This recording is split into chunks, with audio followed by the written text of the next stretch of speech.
Hello, everyone. Welcome to the DMV Business Show. I'm your host, Otto Sevilla, and today we have a very special guest for you, Alexander Granados from Prescient Edge. He's the CEO.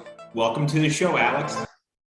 Hey, thanks a lot for having me on. I really appreciate it. And Happy New Year. Happy New Year to you too. Thank you. I appreciate it. So before we go into the journey, I'd like the audience to get to know just a general idea as far as the business. What is Prescient Edge? All right, so Prescient Edge is, so I'm the owner of Prescient Edge, better known small business. We're divided in two main areas. We have an intelligence group. Within the intelligence side, we focus on all analysis for the five major intelligence community customers. So we support everybody from DIA to NGA to Space Force to Army and all the other IC customers out there. Doing a lot of very cool things, everything from counterintelligence to human intelligence to collections, the whole gamut, and bringing in the technology. Then we have another group, which is our research development engineering group. That customer-wise, our biggest customers are Navy, Coast Guard, CBP, Air Force. And to highlight the key things we do there are two main things. One is ISR, intelligence, surveillance, reconnaissance. We are one of the major contractors to supporting the largest government-owned ISR platform out there, which is called Minotaur. So all the work for the Coast Guard. So every single Coast Guard platform, air platform, we are the ones to support that platform. We do lifecycle support, and what lifecycle support on that platform means is everything from front end hardware, software, and training. Well, I have a lab where I have a bunch of coders working on this platform itself, implementation from running the wires to getting on the plane, setting all the hardware and software pieces of it, and also the training, and also the sustainment piece of it. The other part that we do is we work a lot with unmanned platforms. Two highlights for unmanned platforms. One is we are the prime for the Navy's Blackwing program, which is a UUV that turns into a UAV. That experience has allowed us to move forward. Now we're working hand in hand with the Navy's Task Force 59. The first time the Navy has integrated AI with unmanned platforms in a semi-permissive environment.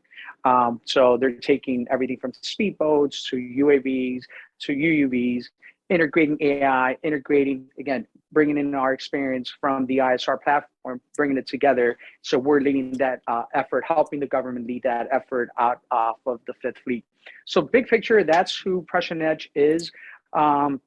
We're around 230 individuals plus all over the U.S. A lot of our team members are all they all have TS clearances. So it's fun. So that's a little bit of who we are.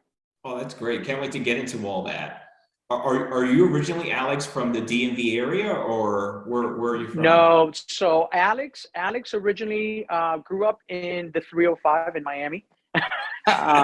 So I grew up in Miami, then went to school in Colorado, went to the Air Force Academy. So I bleed blue and blue, Air Force Academy, blue and blue. As you can see behind me, there is a big helmet, Air Force Academy helmet. This is very dear to my heart. I'm actually part of the Air Force Academy's endowment, so the foundation. I'm one of the board members on there, so try to give back as much as possible there. Then I was an Air Force officer, and then came after I got out of the Air Force, came to the DMV area, met my wife, and here I am. Oh, great. So all, I guess, childhood prior to college, going to Colorado, was in the 305, South Florida, Miami. That is correct. Okay. How was it growing up in South Florida?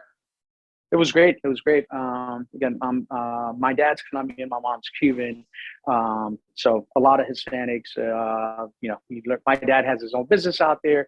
Learn how to, that's where I started learning of, how hard it is, but how important it is to run a business, to be a good leader, work ethic. So yeah, no, love growing up in Miami. We go back often. My wife's from this area originally, but now a lot of her family lives down in Miami. So we go down quite a lot with my three little ones and my wife.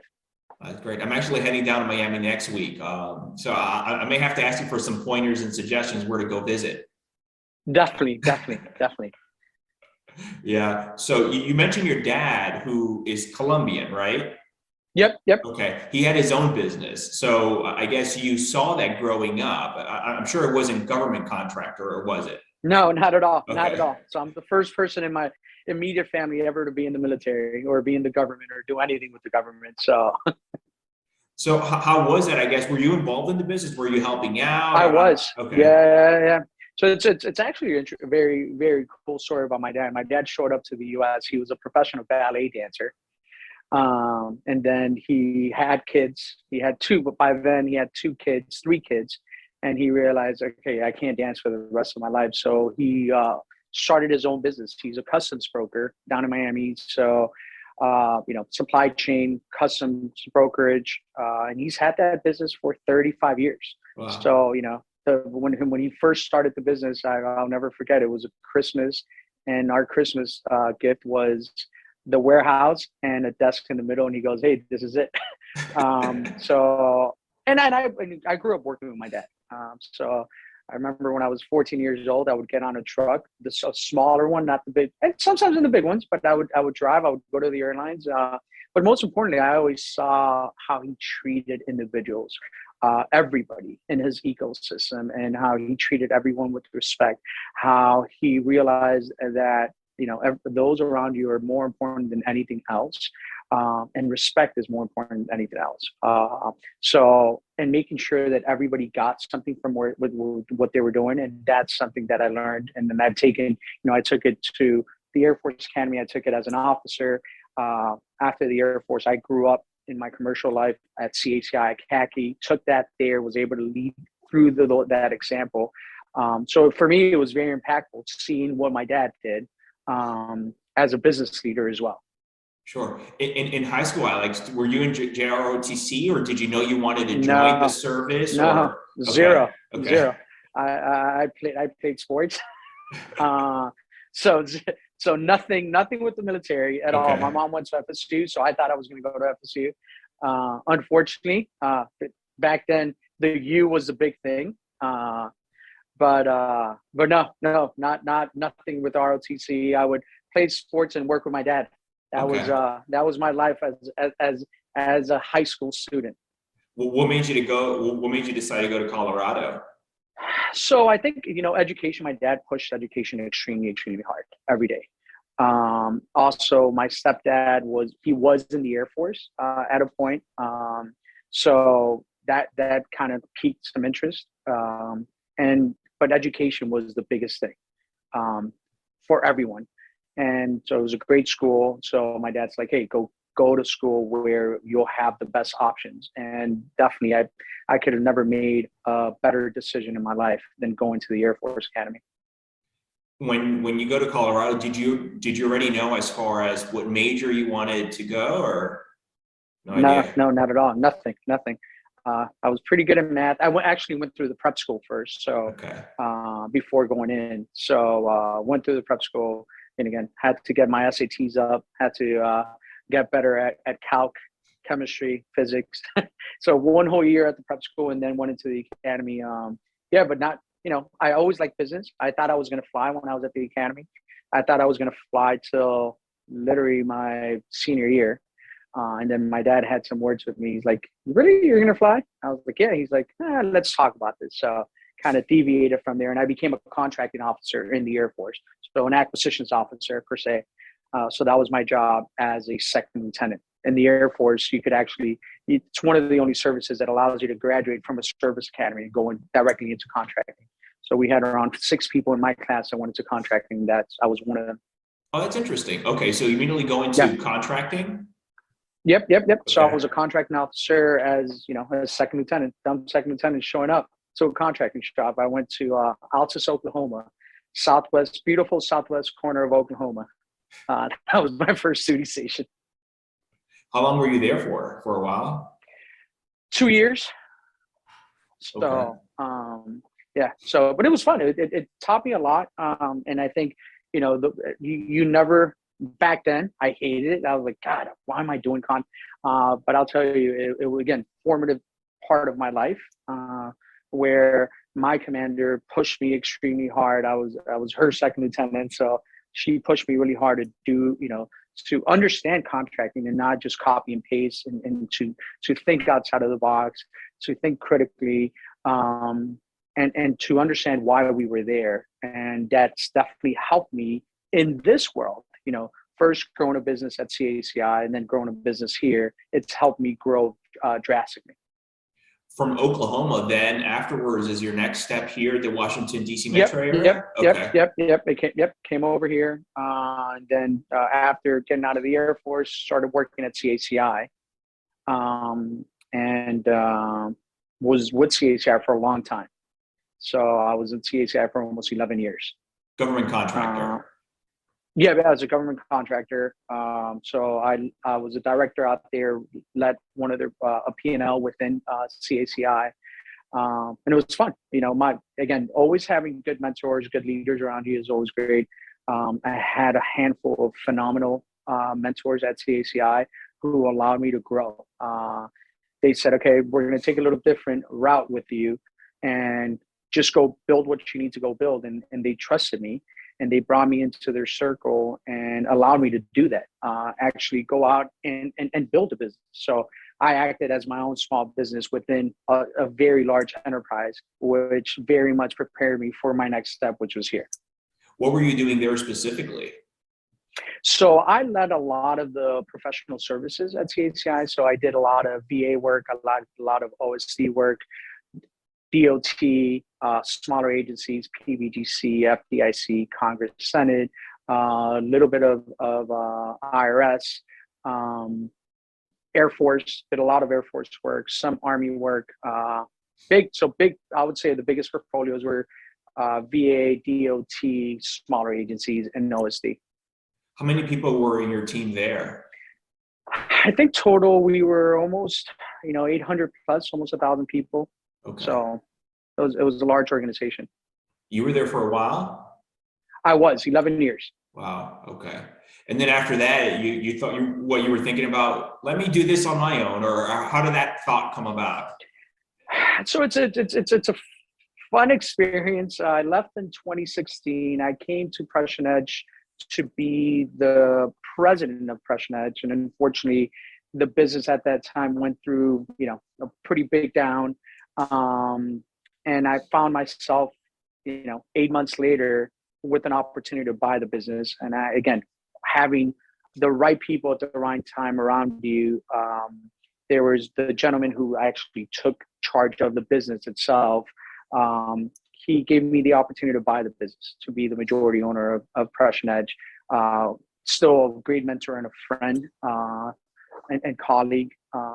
And so he gave me that opportunity. So July 2017 kind of took over all of Prescient Edge. And it's been great growth. We were, at that point, we were around 8 people. In the back office, around 3 people. We're doing around $300,000 of revenue. Finished that year around 3.2.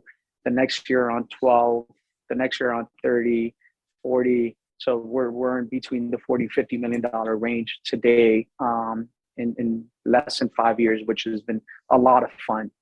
But again, it's always having the right people around you, those right mentors, and somebody that believes in you. And again, this individual definitely believed in me and said, "Hey, look, let's go do this. If you could buy the business, I'll let you do it, and I'll back you up as well." And that's where I am today. And then also building, then getting more people around you that are very, very good, that are smarter than you, that are more agile than you. And that's what we've done here at Prescient Edge. We have a phenomenal executive team of individuals that understand the market, that understand what they do very well, and has allowed us to continue to grow. Alex, that's amazing growth in just 5 years. Congratulations. Thank you. Thank you. When you came in, you said in 2016, it was sort of going downhill. And then I think you said the opportunity presented in 2017 to possibly buy the business, which is what you did. What made you decide? Correct. Obviously, you're coming in and it's going downhill. Some people are running the other way and trying to get off the boat, but you're not. You're putting on the life jacket. Let's go. So what made you decide to? A lot of people say that, and one was, hey, I needed to bet on myself. I saw the opportunity. There was enough in the business that I knew that I could grow it. I understand the GovCon business very, very well holistically. So the life cycle piece of it, I understand. So I understand the contracts, the finance, the customers. I've sold pretty much. This sounds a little cocky, but I have pretty much sold to every government agency out there. So I understand, and it doesn't matter if you're selling to the VA, if you're selling to DIA, if you're selling to the Air Force, the Army. Fundamentally, it's all the same, and it's doing the right thing and getting the right people in there. So I said, you know what, I know that I could do this. And again, having the backing from this gentleman also helped drastically. And I said, you know what, this is the time I have. I'm not going to go back to CACI right now. So let me jump on and go, and you know what, eyes closed. I've never looked back, not once. That's great. Did you know going in that there might have been possibly equity opportunity or ownership opportunity down the road? No. Oh, So coming in as a president, I came in as a president. There might have been some, but not a big stake. sure. I just wanted to go somewhere smaller, and literally it started going down. It was going up, and it started going down on August 6th, 2016, the day that I showed up to Prescient Edge. So again, it's the past, but yeah, it pretty much crashed the day I showed up. Oh gosh. And so yeah, so it was, I had two kids. I had a 1-year-old and a 3-year-old back then, and now I have three. I have a 3, 8, 6, and 8-year-old. So it was a little crazy, but I said, I have to bet on myself. I have to bet on the fact that I've done it once. I did it at CACI. Why can't I do it here?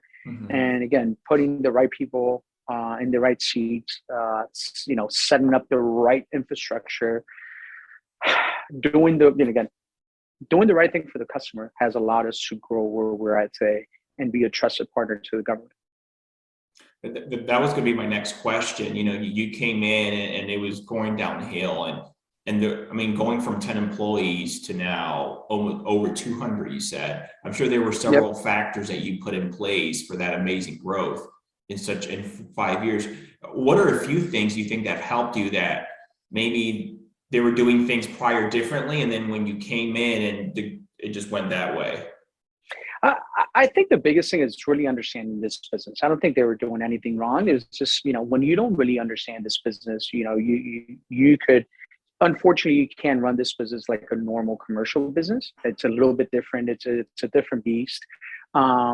And it was just understanding the cycles, understanding the nuances that go with running an actual GovCon business, understanding the cycles of contracts, understanding the people, understanding the cycles of the people itself, understanding the financial aspect of being in this space. It's completely different than anything out there. So when you try to force fit this type of business into a commercial type of environment, it just doesn't work. And I think that was one of the biggest problems. But we got it right. First thing I did was hire a phenomenal CFO who understood the GovCon business, not just a CFO who understood understood the GovCon business. And from there, and then had our head of RD&E, who was one of the founders of this organization. He stayed on with me. I said, hey, look, let's stay on. I think it'll be very, I think we could do this together. And he was also starting to get into this world. I said, look, you follow my lead, we will take over the world. And knock on wood that we've been doing that effectively, efficiently, and with the win-win attitude, win-win for our teammates, win-win. And when I say teammates, everybody in the Prescient Edge family, win-win for our customer. And then at the end, Prescient Edge clearly has won. That's great. What drives and motivates you, Alex? I think the win-win aspect, seeing, I tell everybody that in the Prescient Edge family, my goal, what motivates me is to create the next round of executives in this space. People that are honest, people that have integrity, people that are hardworking, that are happy and that they're motivated.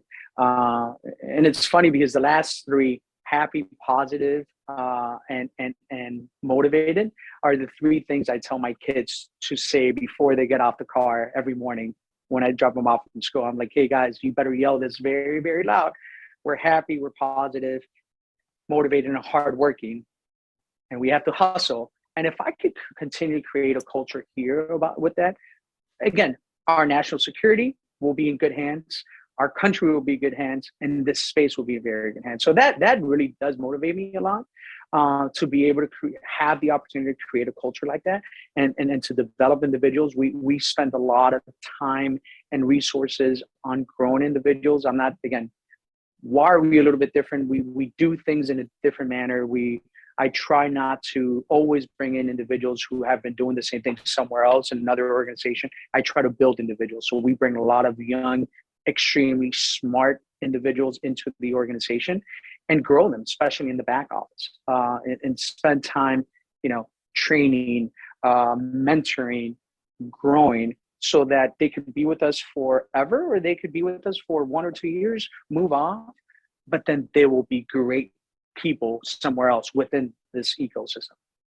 I love, Alex, those 3 or 4 pillars you mentioned about motivation, happiness, and hard work, and you even apply it and mention it to your children. I'm Every curious, day. did that come from you, or did you hear it somewhere, or? No. It literally came from me. Okay. The one thing I will tell you, the win-win, my team makes fun of me because I always, that's my key, my catchword. I was like, hey, it has to be a win-win. Well, we found out a couple of years back that not Pandora, Panda Express, they have the exact same thing. So they sent me one day, they were eating the Panda Express. They sent me a picture that it was in the bathroom. It was like, oh, it's a win-win environment. I was like, I can't believe this. But yeah, but no, that it really, I think it's the way I motivate myself. I wake up and I'm going to be happy. I'm going to be positive, and I'm going to hustle and work hard every single day, every single second of the day. So I think it's that internal, for me, it's been that internal drive ever since I was a kid. And I think now I'm putting it into practice personally, but then also trying to create a culture around that as well. And I love it so much because I do something similar. I have 3 children myself, and when I drop them off at school, I always say things like that because I agree. It all first starts here, and if you can control the mind, that leads you. And I think it'll stick in them. I've seen it. Some certain things I tell them does stick, and then they hopefully apply it or remember that throughout their day. No, I agree. Yep. And again, I say it again at the office. I say it all the time. I truly repeat that. Sometimes I'm like, hey guys, I know I sound like a broken, record, but this is it. You will be successful with those 3-4 things. If you do that, then the rest is history. So. You've mentioned your team several times already, and I understand, and I know the importance of having the right players and the right team members around you. How do you go about surrounding and getting that right team and putting the right person in the right seat in the bus? I think it's one is trust. I've been very deliberate on who I bring into my executive team. Individuals that first I have to trust, I have to like, and then second, the rest of the team has to have that same bind. So it's not just Alex saying, hey, we're going to go do X, Y, and Z. I try to make it as a team effort for the most part. So that's one of the ways. A lot of camaraderie between the executive team, which then permeates through the rest of the teams, both at headquarters, but then everybody doing the hard work, which is being at the client site, either sitting there, going to a client site and working your 8-10 hours, or getting on a plane, getting on a C-130 and doing a Minotaur uplift, or doing, coding on a C1 on the back of a C130, or you're doing any different things. I think that's the important part. What advice would you give someone, whether they wanted to start their own business or maybe just go into a company where there's a lot of room for growth? A few pointers and suggestions? Again, back to the broken record. It might sound crazy, but it's, being happy, positive, and hardworking. Start with that, 100%. Worry about yourself. Worry about what you're doing and how you get better. But also, always look and see how you can make others better, right? How do you help others out there? And if you do that, then you will automatically grow. Be a person, somebody, your word is your word. So follow through on that. It's very, very important as well, with your colleagues, with your partners, with your client.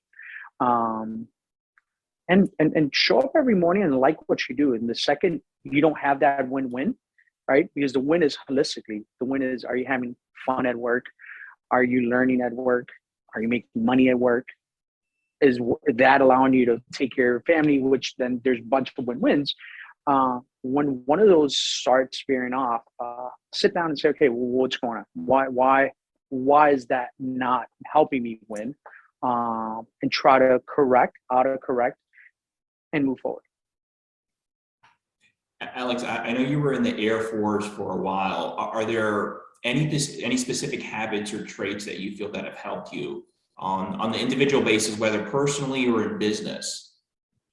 I'll tell you, the Air Force Academy, very impactful for my life in many reasons. One, best friends of my life came from the Air Force Academy. Second, time management. If you look at a service academy, people are like, all right, so what's so different, going there and going to a Harvard or a Duke or a UVA? The cool thing is that in those you can go party every night, which we didn't. but second is it's the time management of things, right? You have to take 7 classes every single semester. You can't stay up past 10 o'clock studying. So you have a set time to do homework for 7 courses. And it's not, at a service academy, it's all mainly all engineering courses, or hard, science, math, critical courses that you have to focus on. And you have a set time to actually study, get ready, do homework. And if you don't manage your time right, it's game over. So that's time management has been very, very good. It's helped me drastically. I don't, when I see a task in front of me, I'm like, okay, I can figure this out. So that's one. Second, for example, the core values from the Air Force and from the Air Force Academy, that's helped me, integrity first, service before self. That is very important. Those things have allowed me to continue to grow both as a family member, as a businessman, as a leader, so those things, I've taken those things to heart and have helped me through my progression in life as holistically. You just mentioned time management, and being the CEO of a 200-person plus organization, I'm sure you're getting pulled all different ways throughout the day. How do you typically like to schedule your days? I guess starting from the morning to whenever you end it. So I try to start with, Sure. I try to start with getting a workout around 5:30. We just started a new regime with my wife. My wife and I she wanted to do a 54-day challenge. So, but if I was not doing that, I'm getting on the Peloton in the morning, take one of my daughters now, because they go to different schools, take one of my daughters to school, get into the office by 7:45 and start my day. And I try to leave the first 2 hours of my day open, because that's the time that I get to connect with everybody here at the office. That's when I go around and I ask everybody, hey, how's your day going? What's going on with your family, with you personally? How's work going? And I try to go around the entire office and try to get that from them to have a connection. So that I start, and then I no longer have a schedule. It's not mine anymore. The other thing that I try to do, one of the things that's very important is ensuring that I am still out there that I'm engaging both with industry and with the government. So I try to schedule, at least 3 times a week, a lunch with either a customer, a partner, or somebody in industry. Try to have breakfast either with a mentor, at least twice a week, a mentor, a friend, or a partner, and then dinners, going out there and seeing what's going on. And then also spending a lot of time with the actual client and those employees that are actually doing the work. Everybody does work, but I'm saying those individuals that are getting that's where revenue's coming in. So engaging them as much as possible. It sounds like a good portion of your time, Alex, is communicating, interacting, whether internally with your team or externally with other partners or clients, right? Correct. I wonder, how did COVID affect you? We very lucky. We've never closed. We've never gone remote. We've been here every single day. Okay. The first month and a half, we had a smaller group of people here at the office. We had around 7 people. And then May, June, July, it started progressing and everybody started coming back. We have a full house. We've never gone home, knock on wood. We've never had a breakout in the office. And one of the things that I always told the team, I said, hey, look, I'm not telling anybody to come into the office, or it's mandatory to come into the office. I'm going to be here. And the reason I'm going to be here is that the majority of those individuals, those that pay for what we do every day, because of the work we do, there's no telecommute. In the install community, you can't work from home. And in the engineering side, you can't do something from home on a C-130, on a helicopter, on a cutter, or a UAV. You have to go out and do it. So our people were operationally working every single day. I personally see it unfair that we get to hang out at home, not hang out, work from home, and deal with that when those individuals, those other team members, family members of Prescient Edge don't get to do that. You do what you want to do, but understand that whole thing. We're here every day. I'm glad you didn't miss anything. You didn't even skip a beat. Just continued as always. Never. No, COVID has been sucked, but at the same business-wise, it's been very, very good for us. That's what I was going to ask too. How did it affect, besides obviously the personnel? I understand there wasn't much change, but how did it affect business? Was there an improvement or the same or go down? No, we've continued to grow. So it's been great. Okay. It's allowed us to focus more, to go after bigger deals, more strategic deals, grow the organization in different ways. So for us, fortunately, it's been very good. Oh, that's great. I'm happy to hear that. What would you say is your biggest challenge in your role today at Prescient Edge? I think our biggest challenge is human capital.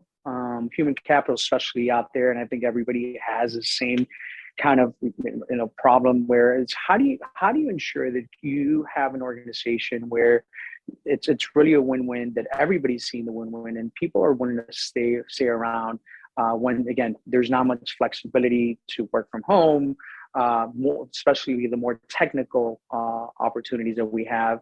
It's hard to keep people where somebody else is going to come in and say, hey, look, we'll give you the same amount of money or maybe more, and you could be at your house and do this. Unfortunately, we can't. So how do you create that environment to, lure them in and then make it fun enough for them to stay here with the company? So I think that is one of our biggest challenges today, is doing that. Our recruiting team is phenomenal. I will put them next to any company out there, large, small, whatever it is. They hustle like no other.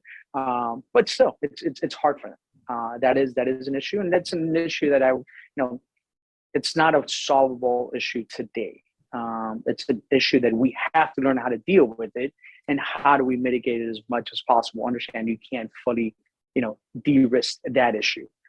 So if you find that person who wants to work from home, it sounds like it might not be the best fit then for the team. Correct. It's hard for us. Again, our clients, you can't do the type of work that we do from home. Sure. What do you know now that you wish you would have known at the start of your career? Patience.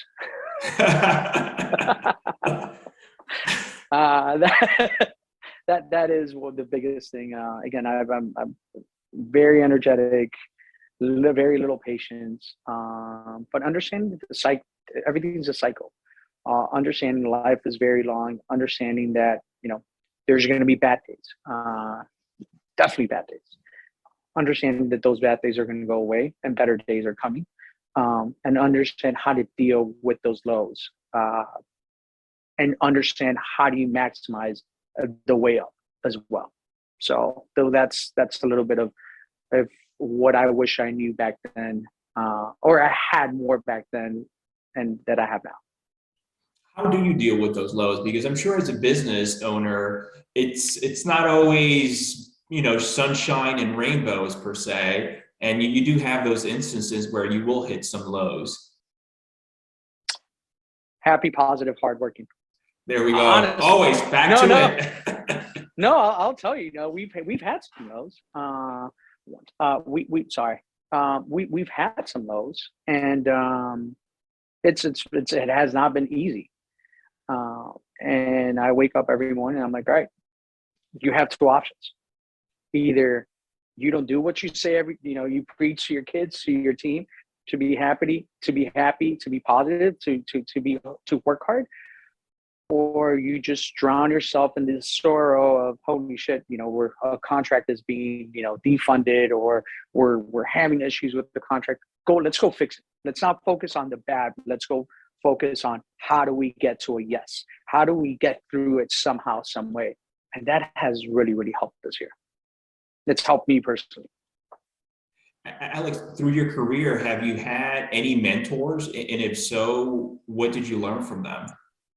As I was saying, from very young ages, one of my mentors, my dad, taught me how to work hard, how to be honest, have integrity. So starting from there, it's just catapulted up. In the Air Force, had some really good mentors as well. At CACI, if it wasn't for those individuals around me that mentor me, that allowed me to grow, that taught me, hey, steered me the right way. Terry Rainey, Barry Wilson, Mr. Brown, those were individuals that kind of helped assisted with the shaping of who Alex is today. And then now, I try to go out there and talk to individuals every day. So business leaders, both that are in large organizations, mid-sized organizations, and small organizations, my size or smaller, to see what are they doing. So, and I try to have a group of mentors to give me feedback. Those individuals that were my size, they grew, they sold. Those individuals that are my size and they're dealing with the same things. Those individuals that I've ran billion-dollar companies, and hear them on and understand what they're saying. And then also find individuals in here within the team that could also give me some insights. So it's having not just one, but a group of mentors that allow you to shape, your thoughts, your ideas, and hear them out. It's not so much my ideas, but hear their past experiences where you can learn from them. I love that. I always say, do not reinvent the wheel. Just get on that wheel, make it better. Yeah. If you can pick one thing that have helped you and all the amazing growth you've had in the past 5 years, what would that one thing be? One thing that has helped me with the growth, and I think is being a person of your word, as basic as that, because then everybody comes around you, and having the right attitude. Those are the two things that I would say is a very basic. There's a bunch of things that have allowed us to grow, and that we've done, and the executive team has done to allow us to be in the position we're in today. But I would say that that is the main thing where, you go out there and you tell people you believe in people, you respect people, and what you say is what you do. When you hear the word success, what is the first thing that comes to mind? What does it mean to you? For me personally, because what I've been back to, like I talked about I would say integrity. Success is, hey, you're a person of integrity for the most part, especially long-term success. that's I would say the first thing that comes into my mind, where, success, yeah, it could be money, it could be, many, many different things. But success, realistically, for you to get there, something had to be there to really be successful, and not successful for a year or 2 or 3, but long-term success. Coming to an end here now, Alex, you went from over 3 million, 10 people to now, I think you said, what, 40, 50 million, right? Correct. Over 200 people. What does the next 5 years, I just can't imagine the 5 years you went through. What does the next 5 years look for you in the company? We're very fortunate to be in the space that we're in. We're very fortunate to continue to provide phenomenal services to our clients. Phenomenal, very fortunate to have a phenomenal team around us. Every Prescient Edge employee is great. Extremely grateful for the executive team that we have. All that has allowed us to create this foundation where, can we get to $1 billion in 5 years? That's my goal. But realistically, how do we continue to scale the way we've been doing and not just leveling out? One of the problems that you have in small businesses or businesses like our size is, you plateau very easily, and it's very easy to plateau if you always think, hey, well, I made it here this fast, we're the best of the best, nobody else is better. And you believe that, that's where you lose. You always have to think, okay, how do I get better? Who else out there is better? And knowing that everybody else thinking, hey, everybody else is out there better, so we need to work harder. Having that is very important. Maybe making a couple of acquisitions, going into different market segments. But yeah, growth is definitely at the spear of what we're trying to do today. Can't wait to see that 1 billion mark. Yes. Neither can I. Alex, when you're not busy working at the company, what do you like to do for free time on whenever you have some time? So realistically, all I do free time is spend it with my family. That's the key thing. I'm here. I spent a lot of time here in these 4 walls. At the office. So when I'm not here, I try to devote it to my family, to wife, the kids, and friends. So that's normally what I do. I try to golf, but summers are the only times that when I don't have to take the kids to school or I have a little bit more leeway, that's the only time that I'll golf. But golf is something that I really like doing. Sometimes I'll get some good swings in. But that's really, that's it. So besides the family, I guess for fun, it's golf. It is. Yeah. Okay. When I get to go out there, which is a couple times a year, that is my de-stressor. Go walk. Sometimes in the summers, I have a really good friend who we do BD golf in the mornings. We'll invite a couple people, so we'll tee off around 5:50 in the morning, walk 9 holes, and get into the office by 8:30. So that's always been fun as well. If people want to learn more about you and Prescient Edge, where can they go out and learn more information? So our website, you can contact me directly. That's anything you guys, again, for me, it's very important to give back to this community, to the GovCon community. So call me directly. So just send me an email, and you could, LinkedIn is always a good way. And I will answer. Alex, thank you so much for coming. I don't have an assistant. I do it all, personally. So let me know. Wow, really? Yeah. Okay, I love that. I don't believe in assistants. Not yet. One day I want, but not yet. I'm sure when you hit the $1 billion mark, you probably may have. I might need to do that. Yes. Yeah. Alex, thanks again for coming on. Really, I had a great time. Hey, thank you very much for the invite. And let's keep moving forward. Happy New Year. Yeah, same to you. Take care. Hey, take care.